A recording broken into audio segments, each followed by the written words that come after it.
après la boule 1, après la boule 2, après la première vague, après la deuxième vague, Van Laten Events présente la soirée boule de 4.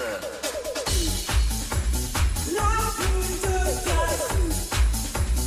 La boule de 4.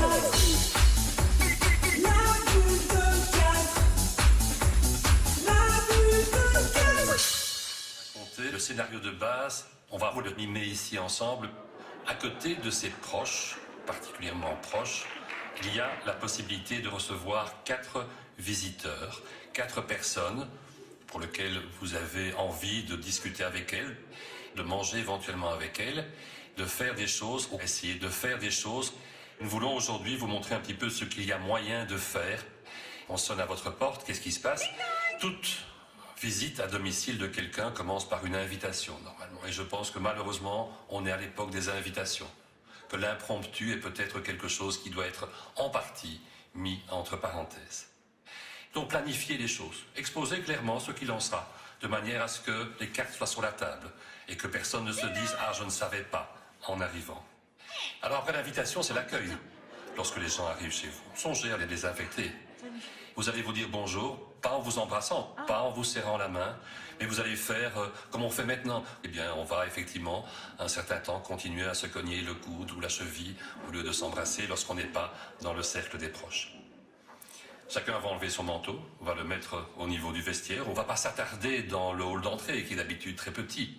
On va se trouver extrêmement proche l'un de l'autre. On va aller vers l'endroit où se passera la soirée, vers le salon, vers la salle à manger. On va s'y asseoir et on va essayer d'y rester. On ne va pas déambuler dans tous les coins en allant chipoter dans les bouquins, dans les disques ou autre chose.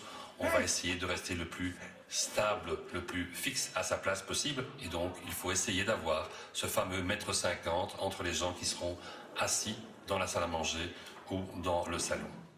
On enlève son masque, bien sûr, lorsqu'on s'est assis, mais on ne va pas mettre son masque n'importe où, quelque part sur le divan, quelque part sur la table.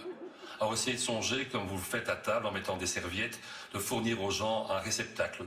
Les gens vont songer à prendre leur masque avec eux, si vous le dites. Ils ne vont pas forcément songer à prendre un réceptacle, donc songez à le mettre par politesse.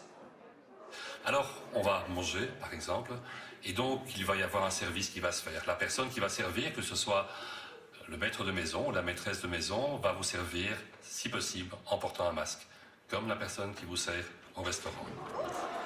En tant qu'invité, eh bien, vous aurez l'occasion d'être ce qu'on appelait avant impoli.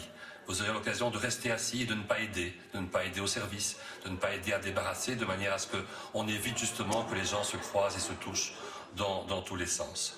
C'était une impolitesse et maintenant ça devient une marque de respect. Évitez les plateaux communs, évitez les buffets. Essayez d'avoir un bol pour vous, un petit plateau pour vous et pas quelque chose où tout le monde picore. Et j'ai envie de dire, d'une manière ou d'une autre, on essaye toujours de boire dans son verre plutôt que dans le verre des autres. C'était une impolitesse et maintenant ça devient une marque de respect. À l'intérieur, c'est ce risque, justement, on l'a dit, d'avoir des particules virales qui restent en suspension. Et pour éviter ça, eh bien, la seule chose à faire, c'est de ventiler votre pièce. Comment peut-on ventiler en Belgique sans souffrir des frimas éventuels? Eh bien, c'est d'entrebâiller, comme on dit, les fenêtres, soit classiquement, soit par le haut, pour celles qui sont battantes, et d'avoir ainsi, si possible, 2 fenêtres entrebâillées, si possible, se faisant plus ou moins face, en évitant les grands courants d'air. Alors, lorsqu'on rencontre des gens, c'est pas seulement pour manger, mais c'est surtout pour parler. C'est pour échanger entre soi. Parler, ça veut dire qu'on parle et qu'on évite de crier, qu'on évite de chanter trop fort. Essayez que les gens puissent parler avec une conversation normale sans devoir crier. C'était une impolitesse et maintenant, ça devient une marque de respect. Les toilettes, ce seront à nouveau les toilettes. On signale. Enlevez le masque quand quelqu'un commence à vous chipoter en allant dans tous les coins, en gardant le moins de distance possible. On peut faire ça dans le divan, par exemple, sur la table du salon, de la salle à manger ou aux toilettes. Pensez que vos invités sont votre réceptacle. On va s'y asseoir et on va essayer d'y rester. Si vous avez l'occasion de vous retirer, pensez aux autres invités. Bien sûr, ça ne s'applique pas aux personnes qui font partie de la bulle familiale. Ça veut dire commencer les contacts croisés, c'est pour échanger entre soi. C'était une impolitesse et maintenant ça devient une marque de respect. Pour éviter de crier, évitez du gel hydroalcoolique à l'intérieur de vous. En le répétant une fois ou deux à la maison, ça passe pas trop mal et donc on sera très souvent à l'intérieur. Évitez que l'on manipule les invités tous ensemble, de l'un après l'autre. Vous diminuerez comme ça significativement le risque d'infection. Vous savez le faire classiquement ou employer une bouteille de vin ou de bière. Donc songez à la mettre par politesse. On s'y fait assez facilement. Ne fantasmons pas. Il faut le faire avec précaution. Avec précaution. Pensez aussi à un rouleau de papier essuie-tout ou autre pour s'essuyer. Si vous trouvez un invité particulièrement efficace, gardez ses coordonnées.